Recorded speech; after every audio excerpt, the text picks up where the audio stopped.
Good morning, good afternoon, and good evening, ladies and gentlemen, wherever and whenever you may be listening to this.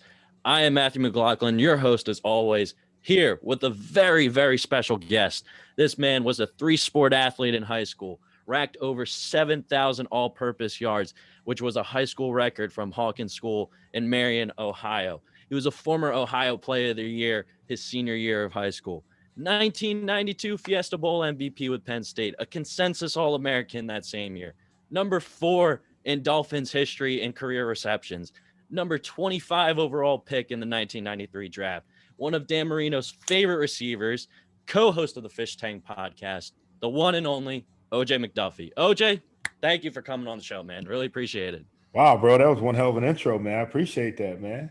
Got to go all out. Got to go all out for the superstars. You made me look better than I was, I think, at that point, man. And I appreciate that, dog.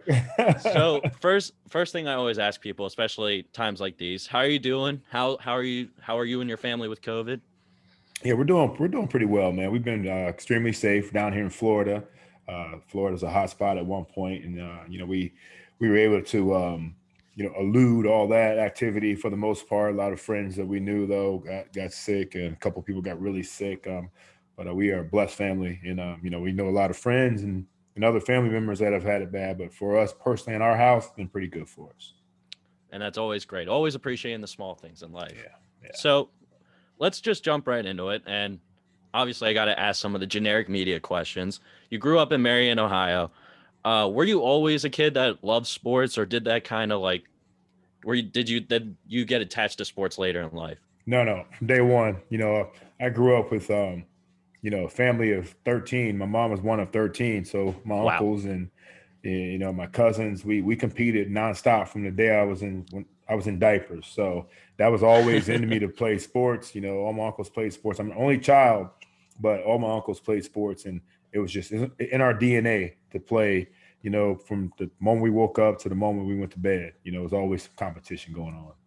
So who were some of your favorite athletes and teams growing up? Because for me, I grew up an Eagles fan from the Philadelphia area. Eagles, I idolized guys like Deshaun Jackson, Mike Vick, like some of those guys that were just great athletes. Who were some of the influences that maybe your uncles you mentioned that said, hey, you got to pay attention to this guy because this guy's a stud?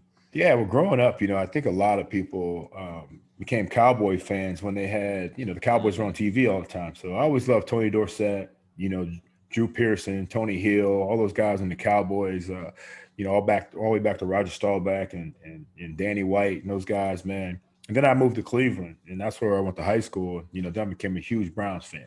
Bernie Kosar, Brian Sight, just the Mac boys, so many guys in Cleveland that finally was in a city where, football meant everything. And that meant a lot to me. So started off as a Cowboy fan because they were always on TV, living in Central Ohio. Then I moved to Cleveland and became strictly a Browns fan until the day I got drafted by the Dolphins, of course.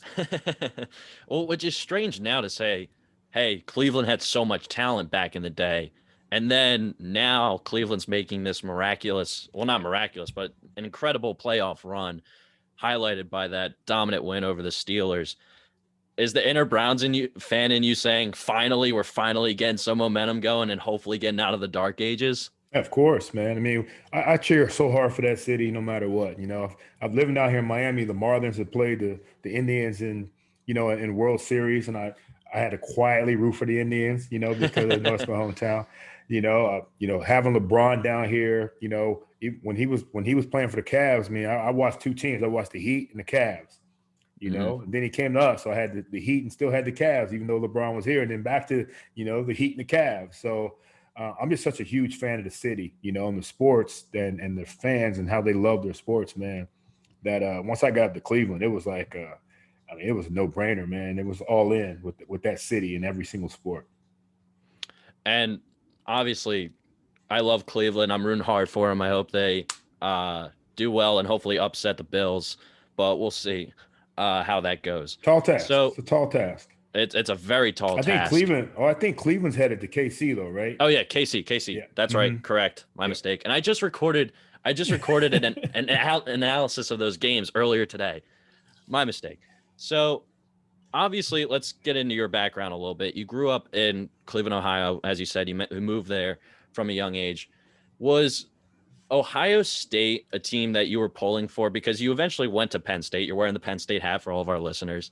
Was Ohio State one of those teams that you were looking for to try and get on, or was Penn State sort of always the go-to? Like, what was your recruitment process like? No, Penn State came in at the beginning of my recruiting process, but Ohio State was always the school I wanted to go to. I always wanted to go to Ohio State. I grew up a Buckeye, you know what I mean? And that's huge for us.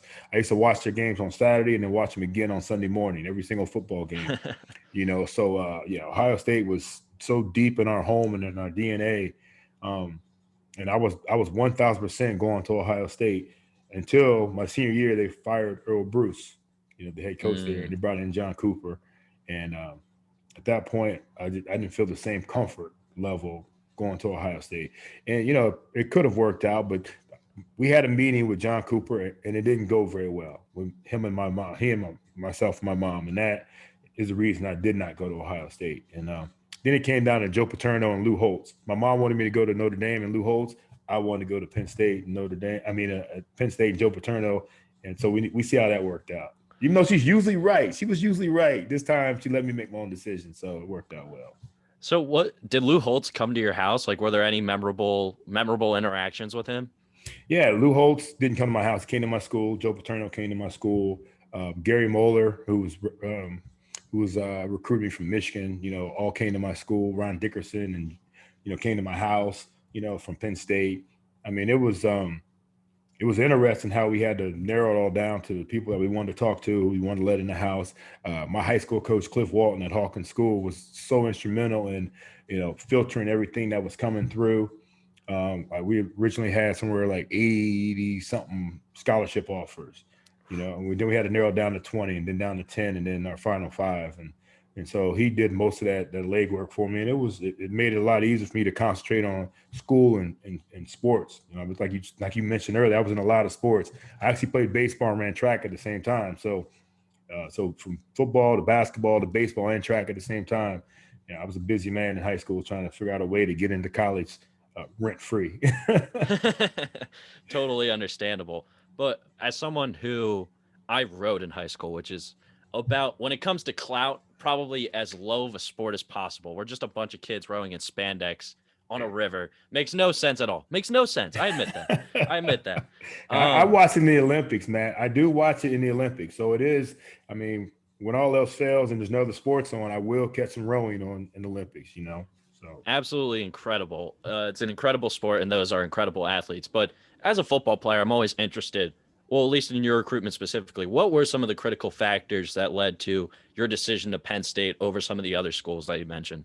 Well, I think number one would have to be a reputable university, which all of them were. So my final 5 were Ohio State, Penn State, Michigan, Notre Dame, and UCLA. So that was going to be okay. Educationally, I was going to be fine going to every one of those schools.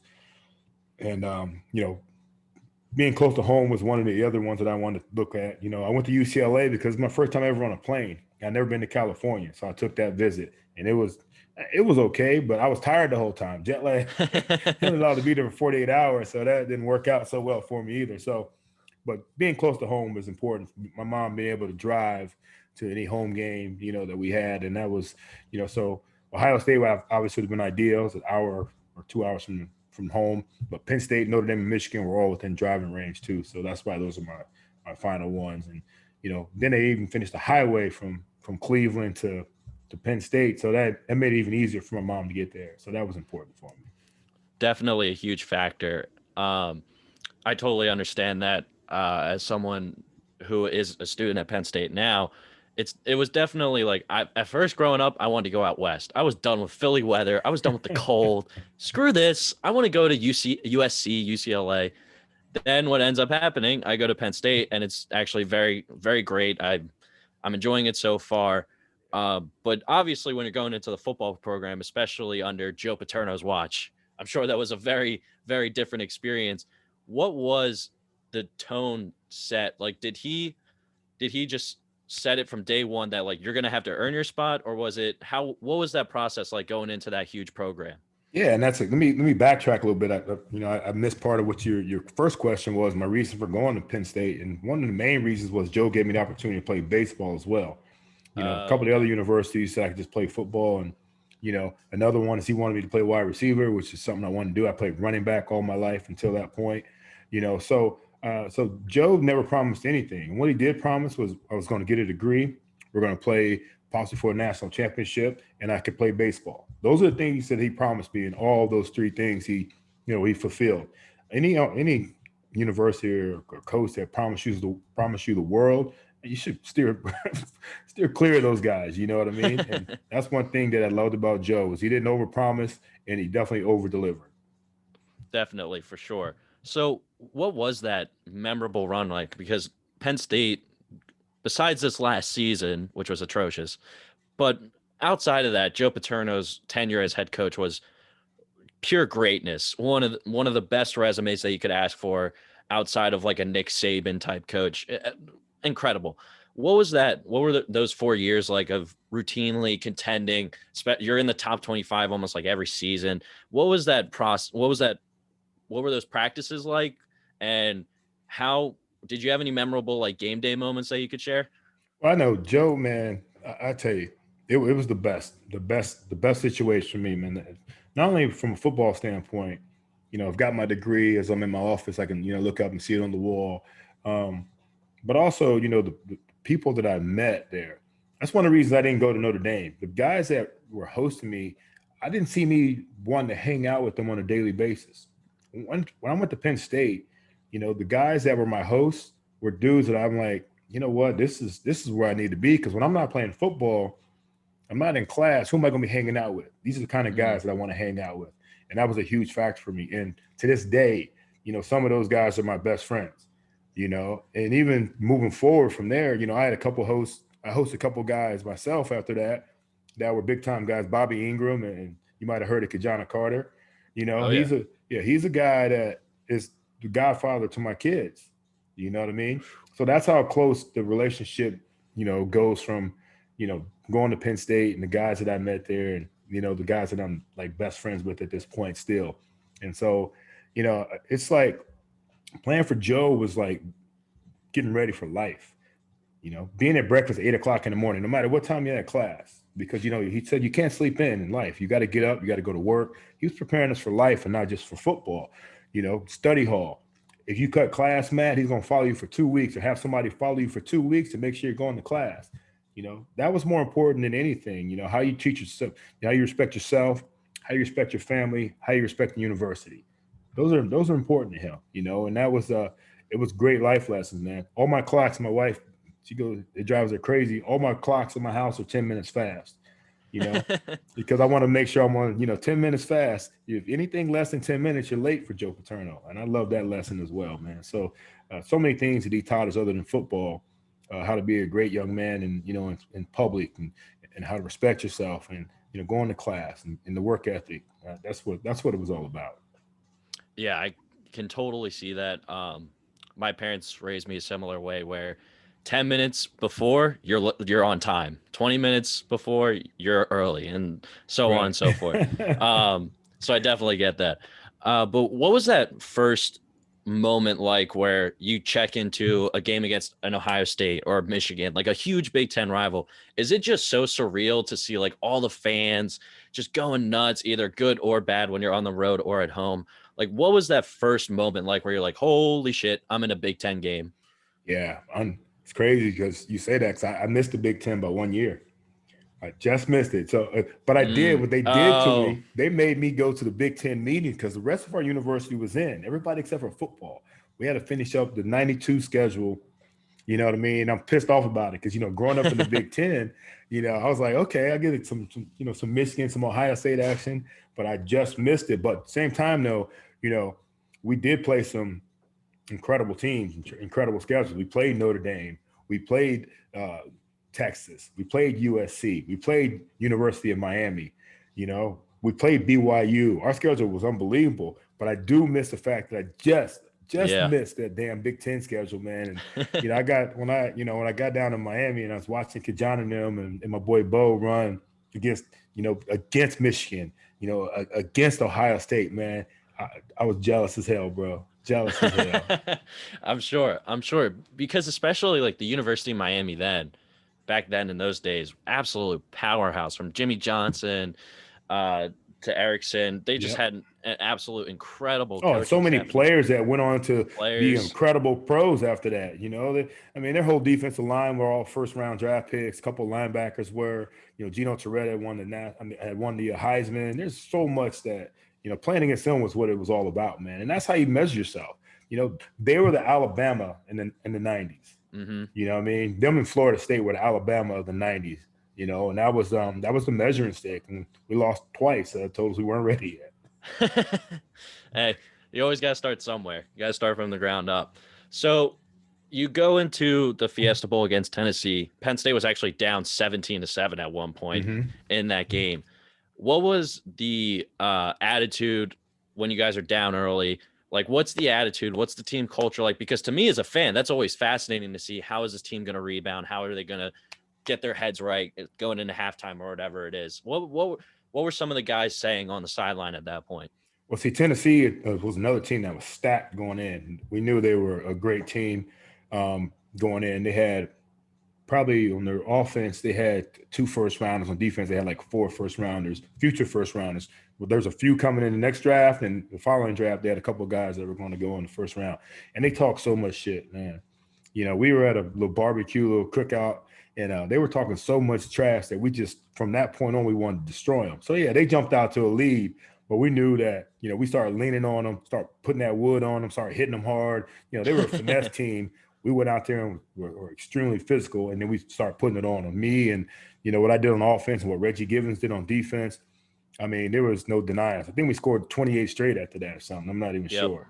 Yeah. They didn't want any of it after that. So that was a fun game right there, especially plus we're in Phoenix. Come on, man. You can't. And that's one thing about Penn State, too. The places I played bowl games in, I was in Miami twice. I was in San Diego, and I was in Phoenix. Come on. Those are bowl trips right there, bro. Yeah, hey, I'm enjoying the nice beaches. I don't know if Paterno would allow that, but got to sneak on out to the beach at some point. Have to. So you get drafted by Miami in the first round. You're going into Don Shula, hit towards the later years of his career as head coach with the Miami Dolphins. Incredible coach, who unfortunately we lost earlier this year, or last year, I should say 2020. What were your first impressions of him as a head coach? Was he another guy like Paterno that set the tone early and say, hey, this is how the team works?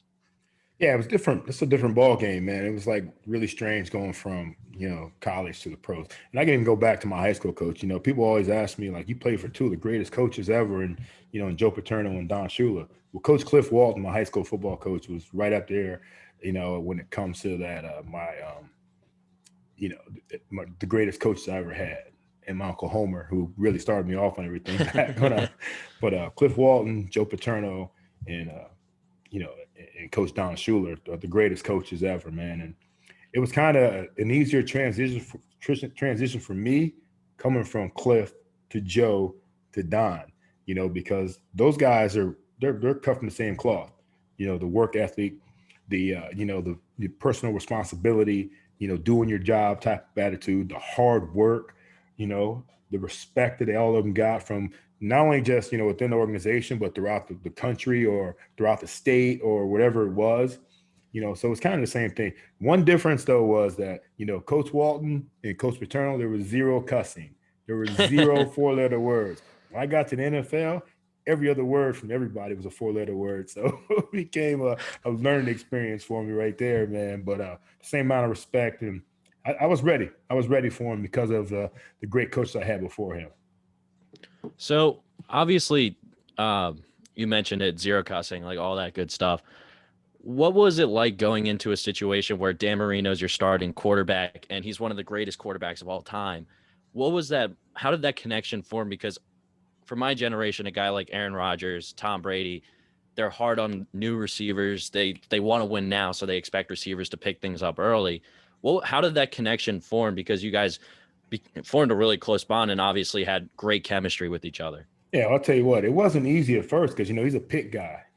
Pitt and Penn State guys just don't seem to get along at that time. So, he didn't want to throw me the damn ball until I had to cuss him out a couple of times. Say, yo, Danny, man, throw me the damn ball. I'm open. No, I think I think more than anything, man, it became my perseverance, his trust in me, being where I'm supposed to be, when I'm supposed to be there. Guys were coming and going as receivers, but I was that constant. You mentioned it earlier, in the start of the podcast that, I played in one place. I played here for 9 years officially. And so the fact that guys were coming and going, I became his go-to guy and a security blanket. And I think that was part of the reason that, he started having more trust in me. We led the league in receptions in 1998 because he had way more trust in me than other guys. And, I thought that was important. So we definitely developed a rapport that, that we're still tight to this day, and that was important to me. Yeah, for sure. I think that's an underestimated part of the game, especially now, even today, we see wide receivers get signed or drafted. That chemistry is always important. As an Eagles fan, Carson Wentz, we were talking about that before the show. Obviously, the Eagles have had receiver problems for years, but I think that is an important part. And what was like, is it really that difficult? This is going to sound like a completely stupid question, but is it really, how Never hard a is stupid it question, bro. how hard is it to memorize a playbook, like especially a route tree, for instance? Like DK Metcalf, when he was coming in through the draft, the big criticism was he can't memorize or can't run the whole route tree. Do you think as a wide receiver that's overblown by like GMs or scouts, or do you think that's a fair criticism in some situations? Well, running a whole route tree is one thing. Learning it's easy. Route trees are very simple, especially for smart guys like yourself. It's really 0 through 9, and everything pretty much tells you what it is. But being able to run it's a difference. For me, I can run any route under 7. You know what I mean? But when you get to 8 and 9, which is the 8's the deep post and 9's the takeoff, those become difficult for me because I'm not the fastest guy. You know what I mean? So I don't know. We know how fast DK is. So maybe they're talking about some of the shorter routes where he can't stop all of a sudden. That's a problem with a lot of big guys where they're running so fast and they're so big that it's hard for them to stop on a dime on a 10-yard route, a 5-yard route. And that becomes an issue. So, playbooks, man, that's your job at that point. So if you don't get into the playbook, then you're not doing your job. And that's the first thing you have to do. And if you don't know your plays, I don't care how good you are, how talented you are, you won't be on any rosters because they know you're not smart enough to handle it. And some offenses obviously are way tougher than other offenses. So, for the offense I got into here when I first got here, there was all memorization. There was no rhyme or reason for anything. So that made it tough. That made it really tough. You really just had to remember what everybody did. And for us, we could go with 1 wide receiver or we go 5 wide receivers, and you can still call the same play. So if depends on where I'm lined up on the line of scrimmage is what responsibility I have. It could be X, Y, Z, tight end, or it could be not tight end, a running back or fullback. So those are all different positions. So we go 5 wide, you got to know everybody's position. I could be playing a fullback position, running back position, Y or X or Z. So, and that became the whole problem at the beginning. But once I got into that book, and memorized everything, that was, that made it work. But when I got later in Jimmy Johnson's offense, it was more route tree and numbers. And I'm like, this is elementary. It was really easy. I don't know why we were meeting. We could have done that. Just tell me what my number is and I'll run that route. So, those are the two differences in offenses. And so no matter what, back to what I was saying, it's your job to learn whatever playbook it is and go out there. And the key to me was learning every single position, because if you know every single position, you will dress out every Sunday. You'll dress out every single Sunday. You'll get game checks instead of practice squad checks. And there's a huge difference between the two. Yeah, definitely. So you mentioned going from Don Shula to Jimmy Johnson. What was that process, or what was that turmoil like, and how handling that? You mentioned the playbook, schematically, it was very easy, but culturally, this is a guy who's coming from University of Miami, Dallas Cowboys. You're like, holy shit, Jimmy Johnson's in our locker room. Yeah. What was that change like, and how did the team react to it? Like, what were some of those behind the scenes things that may have not been open to the public? Well, a lot of people were trying to, everybody thought Don was past his prime, Don Shula. I disagreed. I thought he was a man's man, and he showed us so much respect and love. And, we had the players out there. At times the players didn't show up, I think, for Don Shula at the end. And we know, in my opinion, that Jimmy was a lion. He was just waiting for Don Shula to either call it quits or fail. You know, so when he came on, I wasn't the most excited about it. You know, I'm a huge Don Shula fan. You know, Don Shula took a chance with me in the first round. As a rookie, man, I've been there for 5 or 6 years, whatever it was, and so the Jimmy thing was, you know, was nice for a lot of fans. They wanted a change, but it fizzled. You know, he wasn't out there coaching the way I thought he should be coaching, and that's just my opinion. And he wasn't of all the coaches I mentioned, remember his name never came up, right? Because I don't think he was a great coach. I think he's a great talent evaluator, but when it came to coaching, I think he fell short. So for me, it was just a matter of trying to survive and get to the end of my contract or get a new contract from Jimmy. And, just playing Miami as long as I could because, it wasn't a comfortable situation for a lot of guys, especially Shula guys. You know, it was a tough deal for Shula guys trying to, impress Jimmy again. And he only kept a couple of us. You know, he almost overhauled the whole thing. So me and Marino were two, and then a couple other guys that he kept. The rest of them he let go. So, I mean, it was very interesting time period when Shula retired and Jimmy took over. So you mentioned he's a great talent evaluator, and I totally agree with that he has picked some of the greatest players to ever put on the shoulder pads. One player that sticks out in my mind, I should say, in the 1997 draft is Jason Taylor, a guy who's a staple in Miami as a legend, rightfully so. He absolute star, and it should be recognized as one of the greatest defenders in this game. What were those practices like? Right away was he a guy that you saw and was like, that guy's the real deal, or did he grow over time as he learned under Jimmy Johnson and under the defense? Yeah, Jason came in as a tall, pretty boy, from Akron, and he grew up in the Pittsburgh area, and he was undersized when he came in, and he learned real fast, how grown man this sport is. And I think that going against guys like, who should be in the Hall of Fame, like Richmond Webb and Keith Sims and guys like that, it matured Jason. And Jason got bigger and stronger. He was always fast and quick. People don't realize how strong Jason was. Jason, he busted his ass in the weight room as well. And so he had strength and he could run, smart as hell. And so it just took him a little time to, like anybody, to grow into the league. Yep. So at the beginning, he got into a couple fights, and that showed that he was ornery. He wasn't going to take any crap from anybody, man. So I like this dude. He's getting his butt whooped in these fights, but at least he's not backing down to these veterans or these bigger guys. And next thing you know, he's having great seasons, Defensive Player of the Year, Walter Payton Man of the Year, and then of course in the Hall of Fame now. So where he deserves. Of course, and another great cornerback who I think gets overlooked on some of those Dolphins team was Sam Madison. Mm-hmm. Great cornerback who I think gets overlooked in NFL history sometimes. Did you ever go one-on-one with him? Did you burn him a couple times, or did he get the best of you? Yeah, you know what? It's in practice, you go against all of them. So they win some, you win some, The hardest guys to beat, and people don't realize on the NFL roster, the hardest guys to beat are your own teammates because they've seen every play you have. They know every move that you have. Going against Ty Law was easier than going against Sam Madison or Pat Surtain, or when I first got there, Troy Vincent or J.B. Brown. Those were the guys that were the toughest to go against because they know everything that we have. They know every single move that you have. So those are the tough ones to go against. So yeah, me and 2-9, we went at it a lot. And then Terrell Bucky came in. I said, these young guys need to leave me alone. Let me work with this older cornerback. And we can have this brother-in-law situation. So let the older guys do their own thing right now. Yeah, exactly right. Leave us alone, young bucks, And so Pat's son now is Pat Surtain II. Corner from Alabama is going to be a top 10 pick probably. So, that those corners that we played against, now their kids are coming up and doing big things. It is terrifying. Like I'm looking at some of these players on Alabama, and even like some of the third or fourth stringers could probably be all pros at another program. And I'm like, that guy's supposed to be the same age as me. That's a grown man. That is a grown man. You see him on TV, they look grown, don't they, man? Yeah. They are grown. So,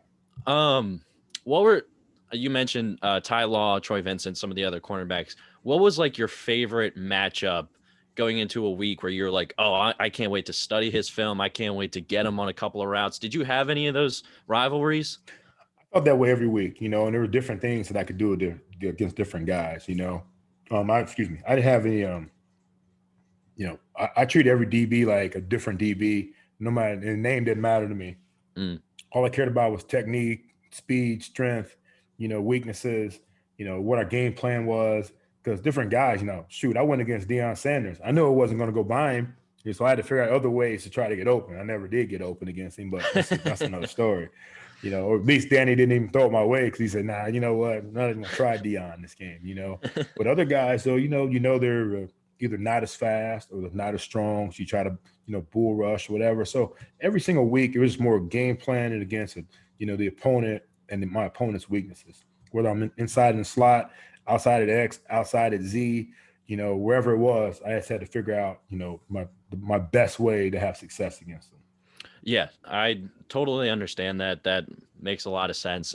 As a guy who's grown up in the TO, the Ocho Cinco age, you kind of get used to the receivers who, they're not gonna be afraid to let you know that they're great. Right. So, oh yeah. So obviously that's a big thing with wide receivers. Do you think that wide receiver diva stereotype is earned, or do you think it just depends on the player? Oh, we're all divas. Oh yeah. Sure. Okay. I got to give you respect for that. Yeah, we want to be. We, our uniforms have to be right, look great, play great. I used to lay my uniform out on the floor if it didn't look right, or, I wasn't feeling good about it. I made sure I made the Penn State uniform look as fly as I could. You know what I mean? Of course, you got to get that blue and white, right? Got to make it look good, So that was always important. So yeah, we're 1,000% divas. From the way we dress on the plane, or travel, to some of these guys, a lot of them are Louis Vuitton luggage. The cars they drive, they're 1,000% a bunch of divas. Totally.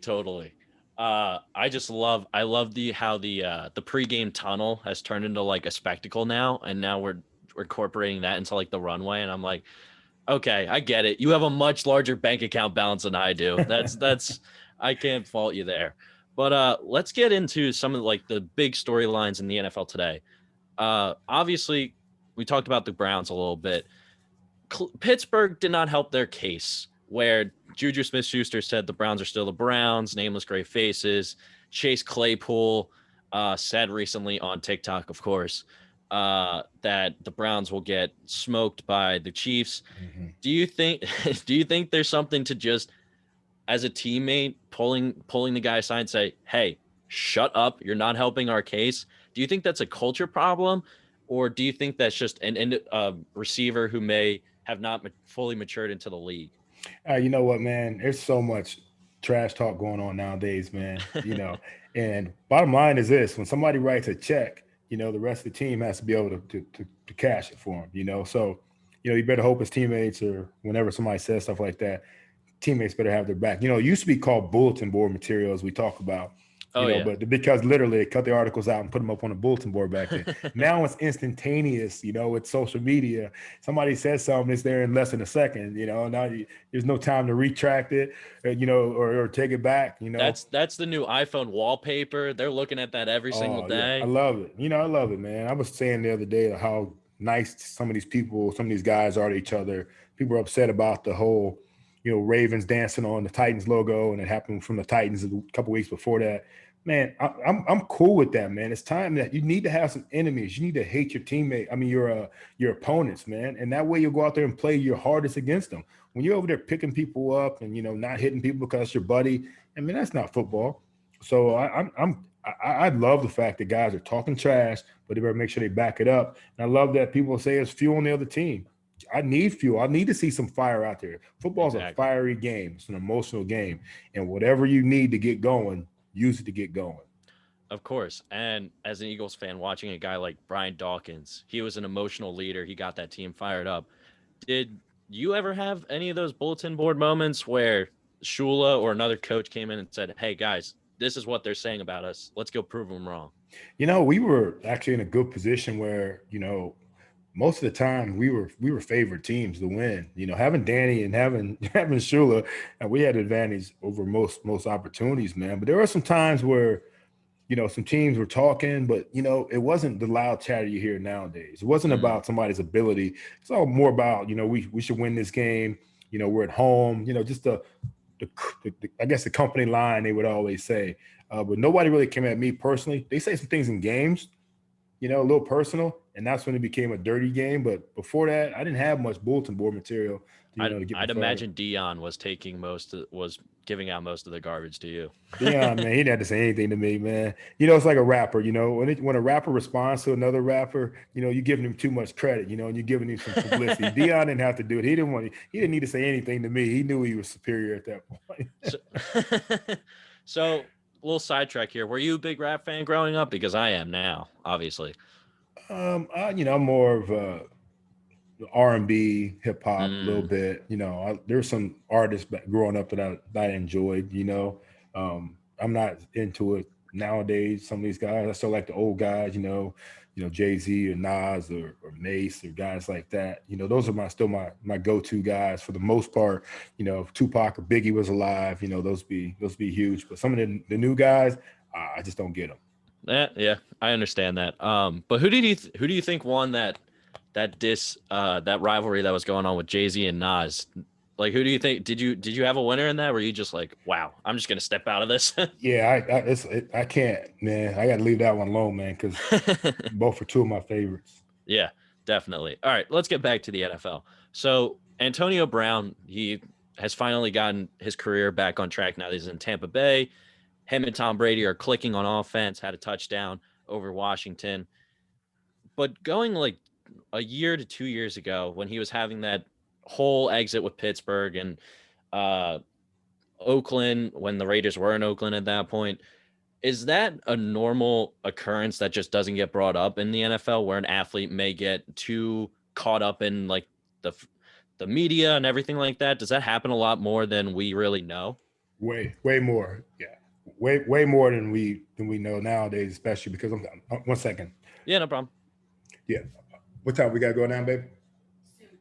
What time do we need? What's our out time? How many? 10? Okay. All right. Sorry, we got a birthday drive by parade. I got to leave in 5 to 10 minutes. Okay. All right, sounds good. Sorry about that. No worries. Cut, paste, edit. Of course, edit, Mark. There we go.